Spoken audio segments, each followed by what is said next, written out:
Hello guys, मैं Insaf. Welcome to our channel grow of the classes. आज का हमारा टॉपिक है टेंस। टेंस दो तरीके से बनाए जाते हैं। एक टेंस वो होते हैं जो लिंकिंग वर्ब में आते हैं, जिसमें कोई भी काम नहीं होता, यानी कोई क्रिया नहीं होती, मुख्य क्रिया नहीं होती, सिर्फ नाउन या प्रोनाउन के बारे में बताया जाता है। लेकिन अब हम आपको पढ़ाएंगे वो सेंटेंस जिसके अंदर मुख्य क्रिया आती हैं और उनको पहचानने का तरीका, जिससे आप आसानी से सेंटेंस को बना सकते हैं। तो टेंस का मतलब होता है काल या समय, इतना आप सब जानते हैं। और इसके तीन पार्ट्स होते हैं, प्रेजेंट, पास्ट एंड फ्यूचर। हर टेंस के चार पार्ट होते हैं। प्रेजेंट टेंस के चार पार्ट होते हैं, present indefinite tense, present continuous tense, present perfect tense और प्रेजेंट परफेक्ट कंटिन्यूअस टेंस। इसी तरह से पास्ट के ये चार पार्ट होते हैं, इसी तरह से फ्यूचर के भी यही चार पार्ट होते हैं। तो आज हम सबसे पहले जानेंगे प्रेजेंट इंडेफिनिट के बारे में। प्रेजेंट इंडेफिनिट टेंस का हमारा टॉपिक है, लेकिन उससे पहले हम थोड़ा सा समझ लेते हैं कि जब हमारे पास एक टॉपिक होता है तो हम उसको आसानी से करते चले जाते हैं। जब हमें स्कूल में कोई टॉपिक कराया जाता है, चाहे प्रेजेंट इंडेफिनिट का हो, चाहे प्रेजेंट कंटिन्यूअस का हो, उस टॉपिक को हम लगातार करते चले जाते हैं। लेकिन अगर हमारे सामने सारे के सारे टॉपिक एक साथ दे दी जाए, 12 के 12 टेंस एक साथ हमें दे दी जाते हैं, तो हमें पहचानना बहुत मुश्किल हो जाता है। तो उसको हम तरीके से पहचानते हुए चलेंगे, बहुत आसान से ट्रिक्स लेके चलेंगे, जिसके द्वारा हम इनको याद रख पाएँ, समझ पाएँ, ताकि ये 12 के 12 हमारे सामने आने पर भी हम इनको आराम से पहचान सकें कि ये कौन सा टेंस है। जैसे सबसे पहले प्रेजेंट, पास्ट और फ्यूचर है, तो हर में चार होते हैं। सबसे पहले हमें क्या देखना होता है, सबसे पहले प्रेजेंट इंडेफिनिट की पहचान देख लेते हैं। जिन वाक्यों के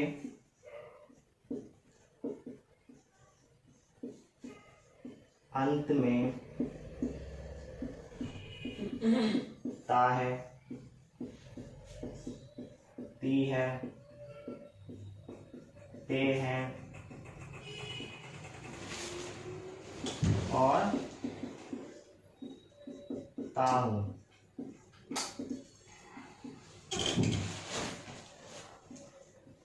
और कार्य की अपूर्णता पाई जाए,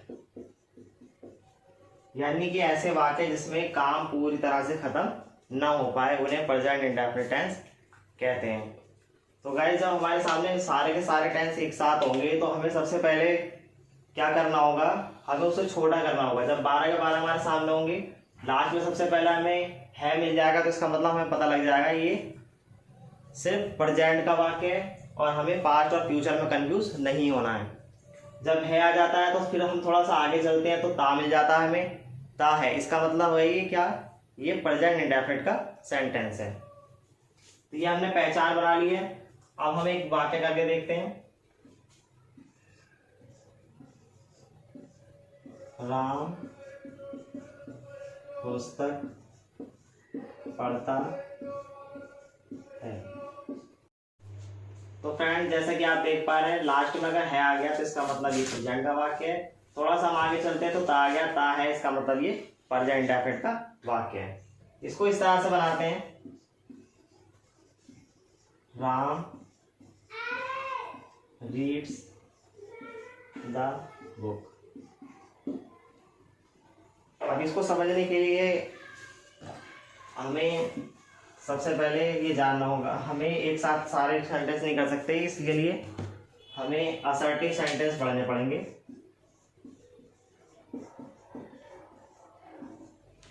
ये आपको पता है कि वाक्य दो प्रकार के होते हैं, असर्टिव और इंट्रोगेटिव। असर्टिव दो प्रकार के होते हैं, अफर्मेटिव और नेगेटिव।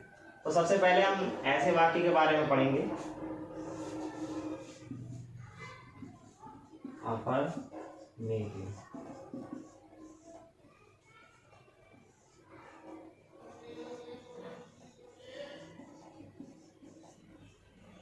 तो असर्टिव दो प्रकार के होते हैं, अफर्मेटिव और नेगेटिव, यानी कि सकारात्मक और नकारात्मक। अफर्मेटिव के बारे में आज हम पढ़ेंगे। क्योंकि अफर्मेटिव के अंदर कई सारे फॉर्मूले होते हैं जिसको हमें याद करना होगा, कई सारे नियम्स होते हैं।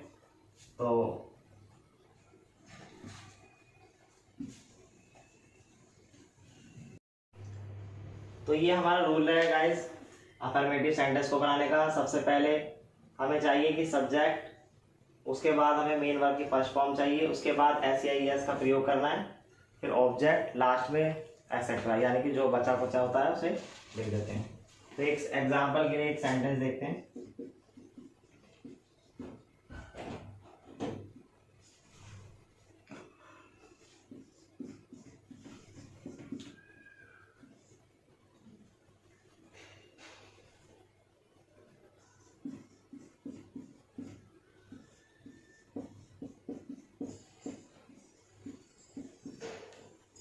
अमित खाना खाता है। तो इसमें ता है आ रहा है, इसका मतलब प्रेजेंट इंडेफिनिट का टेंस है। इसमें ना तो नॉट आ रहा है, नहीं का कोई इस्तेमाल नहीं हो रहा, और कोई सवाल नहीं पूछा जा रहा है। इसका मतलब ये सकारात्मक वाक्य है जिसमें काम का होना पाया जा रहा है। तो ऐसे वाक्यों को बनाने का ये तरीका होता है। सबसे पहले हमें सब्जेक्ट ढूंढना है कि सब्जेक्ट कौन है। ये काम जो हो रहा है ये किसके द्वारा हो रहा है, ये सब्जेक्ट कौन है, अमित। खाना खाता है, कौन खाना खाता है, अमित। तो अमित हो गया सब्जेक्ट।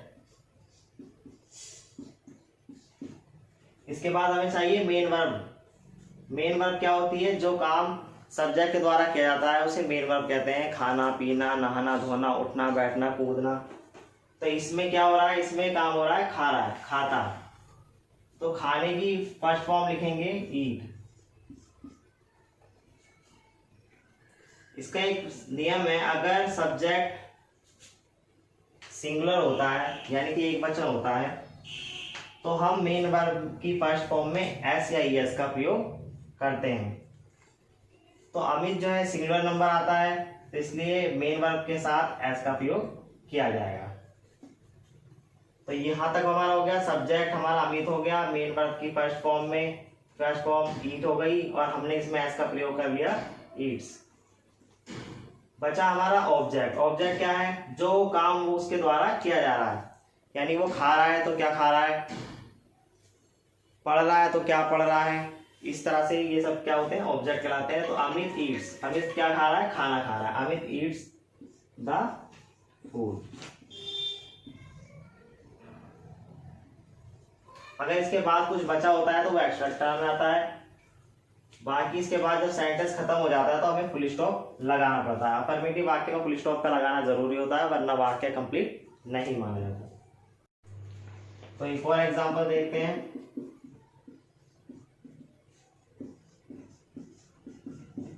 सीता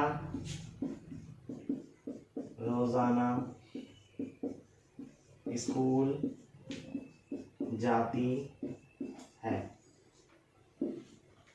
तो अब हम इसमें सब्जेक्ट कौन है, इसमें काम क्या हो रहा है, इसमें जा रहा है। तो कौन जा रहा है, सीता। तो सीता क्या होगी, सब्जेक्ट। सब्जेक्ट हम लिख देंगे सीता। इसके बाद हमें मेन वर्ब चाहिए कि उसके द्वारा काम क्या हो रहा है, उसके द्वारा जाने की क्रिया हो रही है।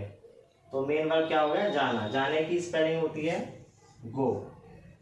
अब ये सिंगुलर नंबर है सीता, क्योंकि एक वचन में आती है, इसलिए इसके साथ एस या ईएस का प्रयोग करेंगे।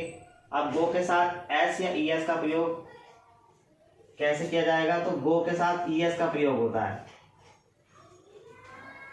गो के साथ ईएस का प्रयोग होगा। Sita goes to school. To का प्रयोग सिखाने के लिए हमारे चैनल पर प्रीपोजिशन की टॉपिक बनाया जाएगा, प्रीपोजिशन का, जिसमें हम आपको टू, इन वगैरह का प्रयोग ठीक से सिखाएंगे। तो इस तरह से जैसे ये हम कैसे पहचाने कि कहाँ पर एस लगाना है, कहाँ पर सिर्फ एस लगाना है। तो वो वाक्य जिसमें कुछ वाक्य होते हैं जिसमें लास्ट में ओ आता है और उनसे पहले कॉन्सोनेंट्स आता है, जैसे गो। तो ये लास्ट में क्या आ रहा है, वोवेल है, ओ आ रहा है, और इससे पहले कॉन्सोनेंट्स आ रहा है। तो इसका मतलब इसके साथ हमें ईएस का प्रयोग करना होता है। इसी तरह से अगर किसी के लास्ट में सी एच आता है, जैसे कि टीच,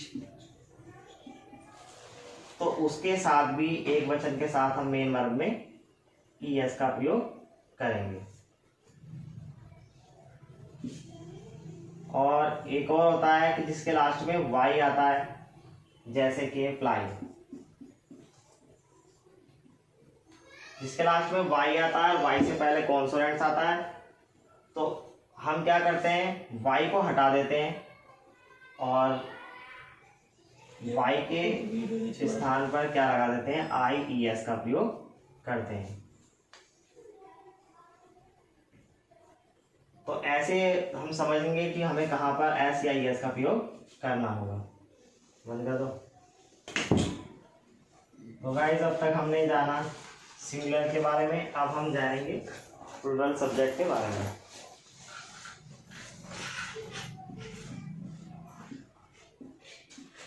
तुम अपना पाठ पढ़ते हो। तो आप सब्जेक्ट कौन है, तुम, यानी कि पाठ को पढ़ने वाला, काम को करने वाला तुम है, तो तुम को क्या कहते हैं, यू। अब इसमें मेन वर्ब है पढ़ना, पढ़ने को कहते हैं रीड। अब क्या करना है हमें, ऐसे ES का प्रयोग हम सिर्फ उसमें करेंगे जो एक वचन वाक्य होंगे, एक वचन सब्जेक्ट होंगे। तो ये क्या है, तुम जो होता है, यू जो होता है, ये आपने पढ़ा होगा, ये प्लूरल में आता है, यानी कि बहुवचन में आता है। तो इसके साथ हम ऐसे ES का प्रयोग नहीं करते। तो मेन वर्ब की सिर्फ फर्स्ट फॉर्म का इस्तेमाल किया जाएगा। इसके बाद ऑब्जेक्ट देखेंगे कि वो क्या पढ़ रहा है, अपना पाठ। तो यू रीड योर लेसन।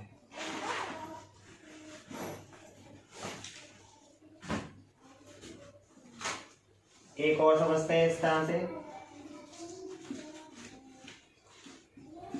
हम रोजाना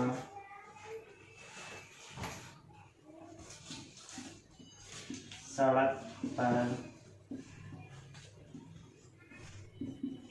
टहलते हैं।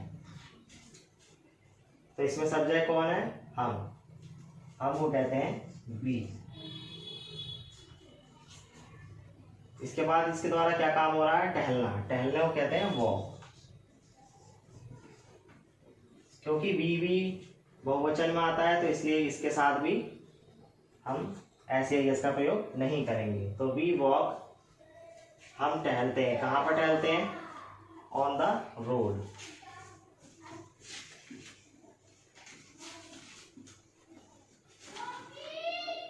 एक्सेट्रा में बचा हमारे पास रोजाना, यानी कि डेली या एवरीडे।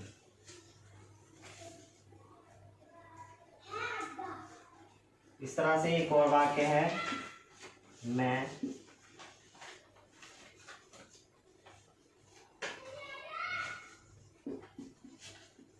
छत पर चढ़ता हूँ।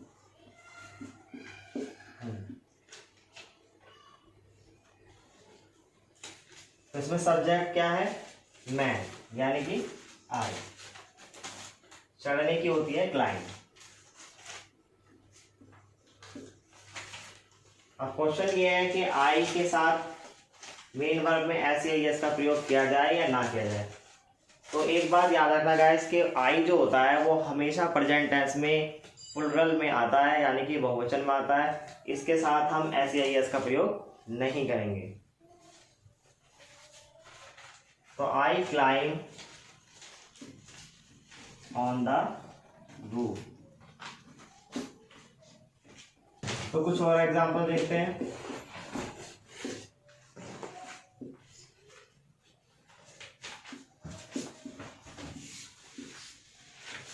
पक्षी आकाश में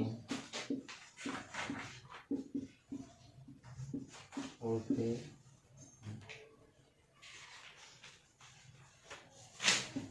एक वाक्य ये है, इसको कैसे बनाते हैं, द बर्ड्स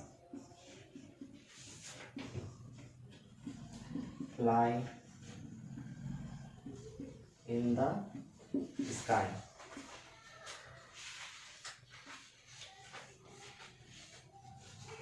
अब एक हैबिचुअल वाला देखते हैं। पक्षी आकाश में उड़ा करते हैं। तो अब यहाँ समझने की बात है, यहाँ पर बता रहा है कि पक्षी आकाश में उड़ते हैं, यानी कि हमने उनके काम के बारे में बता दिया। अब यहाँ पर कह रहा है पक्षी आकाश में उड़ा करते हैं, यानी कि दोनों में फर्क है बहुत ज़्यादा। उड़ा करते हैं का मतलब यह है कि ये हैबिचुअल वाक्य है, यानी कि ये वो काम है जो ये करते ही हैं, ये इनकी आदत है या इनकी फितरत है। इस तरह के वाक्यों को क्या कहते हैं? हैबिचुअल सेंटेंस कहते हैं। तो पक्षी से हम कह रहे हैं कि पक्षी आकाश में उड़ा करते हैं, तो पक्षी से हम किसी एक पक्षी की बात नहीं कर रहे कि कबूतर, कौवा, चील। हम पक्षी के मतलब है कि हम उसकी सभी पक्षी के सभी जाति से हम उसकी तुलना कर रहे हैं। तो ऐसे वाक्यों को क्या कहते हैं? Common noun. तो जब कॉमन नाउन में हैबिचुअल वाक्य पाया जाता है तो इसको बनाने से पहले क्या करते हैं, यहाँ पर हमने दा लगा का यूज किया है, ये बताया है कि ये कॉमन नाउन है। कॉमन नाउन को दर्शाने के लिए हमने दा का यहाँ प्रयोग किया था, लेकिन अगर हम ये दा यहाँ से हटा दें तो एक ये हैबिचुअल सेंटेंस बन जाएगा। जैसे बर्ड्स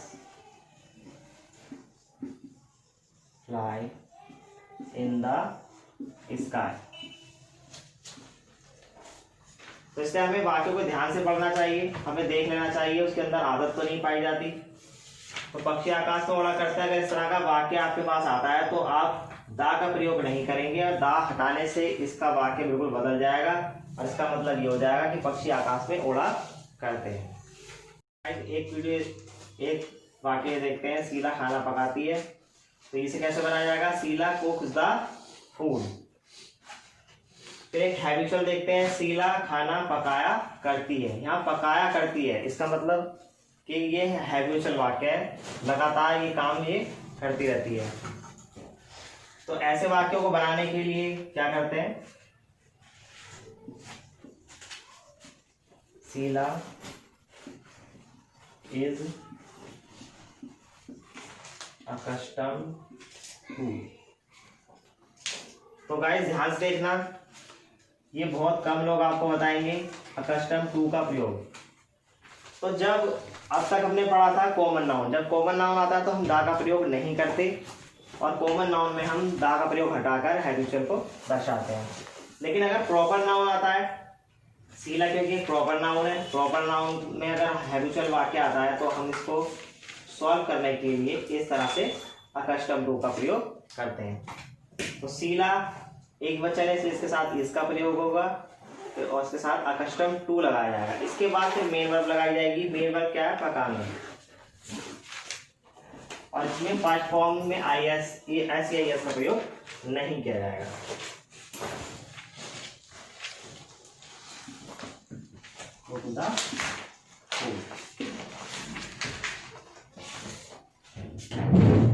तो गाइस ये हमारा अफर्मेटिव का टॉपिक जो है वो खत्म हो चुका है। अब हम नेगेटिव को समझते हैं।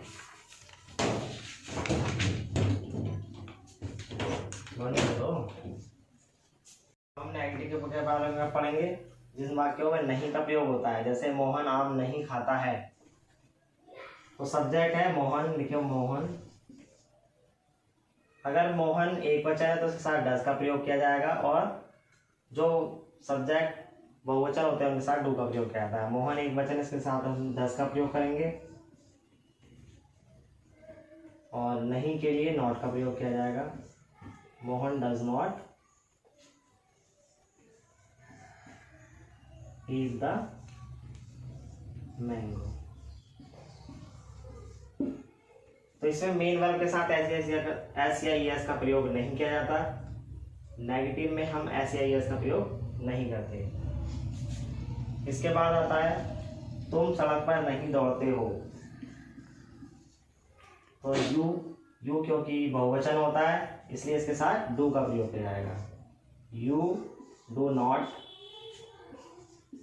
Run on the road.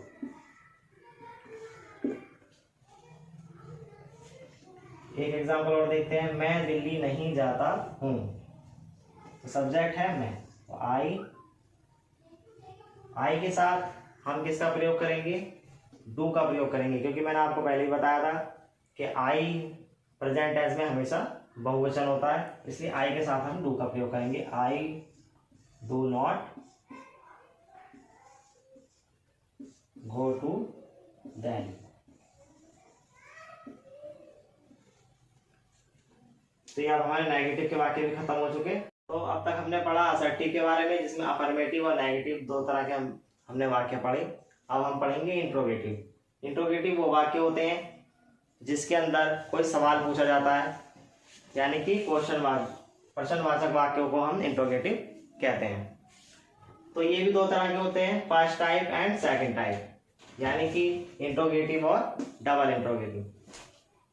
तो फर्स्ट टाइप के इंट्रोगेटिव वो होते हैं जो वाक्य क्या से शुरू होते हैं, यानी कि जिसके पहले वाक्य के शुरू में ही प्रश्न पूछ लिया जाता है, तो ऐसे वाक्यों को हम फर्स्ट टाइप के इंट्रोगेटिव कहते हैं। वो वाक्य जिनमें सवाल जो है, क्वेश्चन वर्ड, वो वाक्य के बीच में आता है, उसे हम सेकंड टाइप के इंट्रोगेटिव कहते हैं। तो आइए इसे समझते हैं। सबसे पहले फर्स्ट टाइप के इंट्रोगेटिव समझते हैं।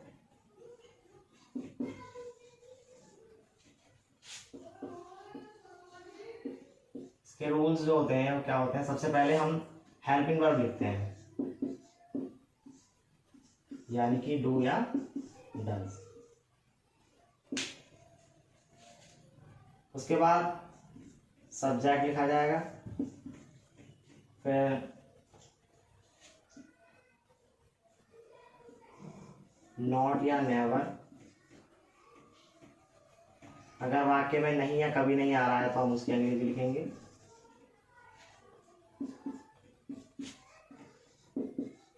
फिर मेन वर्ब की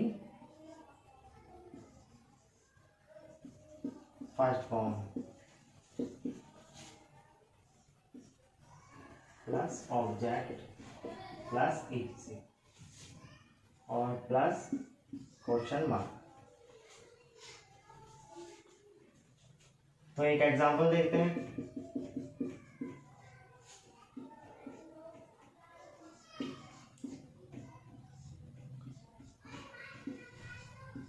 क्या तुम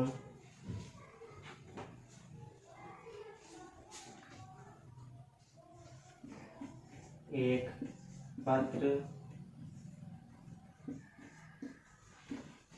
लिखते हो? तो अगर आपको लास्ट में वाक्य में ये निशान लगा हुआ मिल जाए, जिसे इंट्रोगेशन मार्क कहते हैं, तो इसका मतलब ये है कि ये एक इंट्रोगेटिव वाक्य है। अगर ये वाक्य क्या से शुरू होता है तो इसका मतलब ये फर्स्ट टाइप का इंट्रोगेटिव है। तो फर्स्ट टाइप के इंट्रोगेटिव में सबसे पहले हम हेल्पिंग वर्ब का प्रयोग करेंगे। हेल्पिंग वर्ब लगाने के लिए हमें ये पता करना होगा सब्जेक्ट क्या है। सब्जेक्ट है तुम, यानी कि यू। यू के साथ हम यूज करते हैं डू, तो सबसे पहले हम क्या लिखेंगे, डू। इसके बाद हम सब्जेक्ट लिखेंगे, सब्जेक्ट क्या है, यू।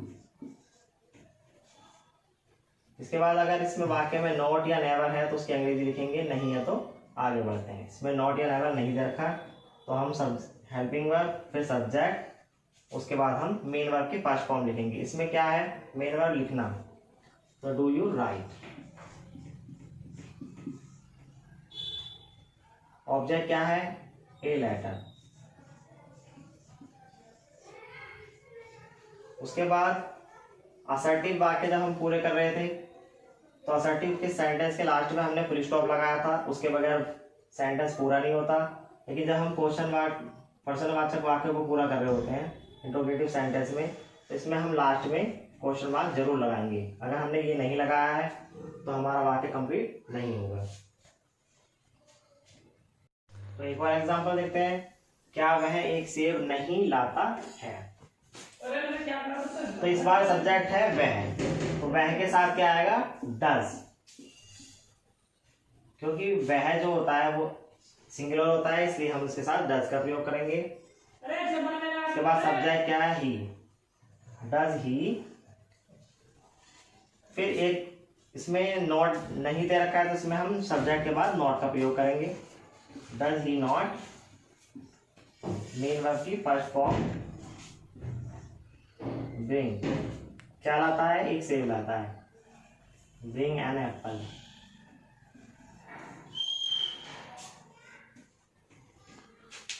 ये आर्टिकल्स आपने पढ़े होंगे जो नाउन्स वोवल से शुरू होते हैं उनके साथ एक की अंग्रेजी एन लगाते हैं। तो सेकंड टाइप के इंट्रोगेटिव देखते हैं।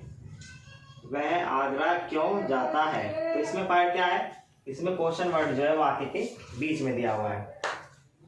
तो इसमें रूल में ज़्यादा डिफरेंस नहीं है, बस हमें क्या करना है, फर्स्ट टाइप के इंट्रोगेटिव में हमने क्वेश्चन वर्ड की इंग्लिश नहीं लिखी थी। याद रखना जो वाक्य क्या से शुरू होते हैं फर्स्ट टाइप के इंट्रोगेटिव उसमें हम क्वेश्चन वर्ड की इंग्लिश नहीं लिखते, लेकिन जब वाक्य के बीच में क्वेश्चन वर्ड आता है तो हम उसकी अंग्रेजी लिखते हैं। यानी कि बस रूल में हमें क्या चेंज करना है, शुरू में क्वेश्चन वर्ड लिख लेना है और बाकी रूल जो है वो सेम रहेगा। तो यहाँ वह दे रखा है, वह के पहले तो हमें क्वेश्चन वर्ड की इंग्लिश लिखनी पड़ेगी, क्या है, वाई। वह सिंगुलर नंबर है इसलिए इसके साथ हम डस का प्रयोग करेंगे। इसमें नॉट नहीं है तो हम नॉट नहीं लगाएंगे। इसके बाद सब्जेक्ट लिखते हैं ही, मेन वर्ब की first form go to Agra. Why does he go to Agra. तो ये सेंटेंस कंप्लीट हो गया। इसके बाद एक और सेंटेंस देखते हैं। तुम अब दिल्ली में कहाँ रहते हो। तो सबसे पहले हम कहाँ की इंग्लिश लिखेंगे, वेयर। इसके बाद सब्जेक्ट क्या है, तुम, यानी कि इसके ये प्लूरल नंबर है, इसके साथ हम डू का प्रयोग करेंगे। तो where do you. Main verb क्या है, रहना, रहने की होती है लिव। कहाँ पर रहते हो, दिल्ली में, इन दिल्ली। और फिर हमारे पास एक्स्ट्रा क्या बचा, अब। समय हमेशा लास्ट में लिखते हैं और लास्ट में हम क्वेश्चन मार्क लगा देंगे। तो ये वाक्य हमारा कंप्लीट हो गया, where do you live in Delhi now. तो गाइस आज हमने पढ़ा present indefinite tense. I hope आपको समझ में आया होगा। वीडियो अच्छी लगे तो लाइक करें, कमेंट्स करें। अगर आपके मन में कोई क्वेश्चंस हैं तो आप हमें कमेंट्स करके बताएं, हम अगली वीडियो में आपको उसका आंसर देंगे। और अगर आप चैनल पर नए हैं तो सब्सक्राइब करें और शेयर करें।